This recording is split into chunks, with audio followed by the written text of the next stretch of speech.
Australia မှာနေတာ10နှစ်ရှိပြီဒါပေမဲ့အင်္ဂလိပ်စကားမသိတတ်လောက်ဘာကြောင့်လဲပြောပြမယ်နော်အဆုံးထိကြည့်ပေးပထမဆုံးအချက်ကတငယ်ချင်းတွေပေါ့နော်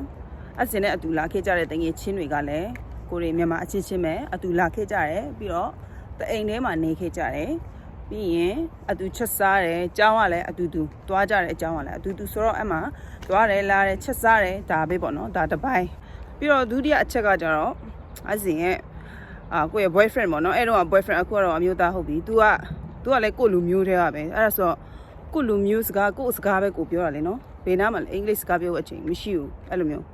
သူတို့နဲ့ပဲတွေ့တယ်အဲ့ပြောနောက်တစ်ချက်ကကြတော့ကိုနေတဲ့ပတ်ဝန်းကျင်ပေါ့နော်ကိုနေတဲ့ရက်ကွက်ကလည်းမြန်မာတော့ပဲကွာပြောမှဆိုမြန်မာတော့ပဲဆိုတော့အဲ့မှာလည်းကိုနဲ့ချီရွေးဆက်ဆံရတဲ့တငယ်ချင်းတွေကလည်းအားလုံးမြန်မာလိုပဲပြောတယ်ကိုရဲ့ကချင်စကားနဲ့ပဲပြောတယ်အဲ့တော့တိုးတက်ဖို့မရှိတော့ဘူးလေနော်ပြီးရင်ကိုကြည့်တဲ့အပန်းဖြေပေါ့တခါတည်းကိုမောမှကြည့်တဲ့ဇက်ကားတွေအကြတော့လဲအင်္ဂလိပ်ကားမဟုတ်လေကိုရီးယားကားပဲကြည့်ကိုရီးယားကားကြည့်တယ်အဲ့ပြီးရင်ဒီ MC တို့ဘာလို့ interview တွေပဲလိုက်ကြည့်လေမမဆောင်းတို့ဘာလို့ပဲကြည့်တော့အဲ့မှာတစ်ချက်ပေါ့နော်အဲ့လိုအချက်တွေကြောင့်မတိုးတက်တာဟုတ်ပါတယ်လို့ thank you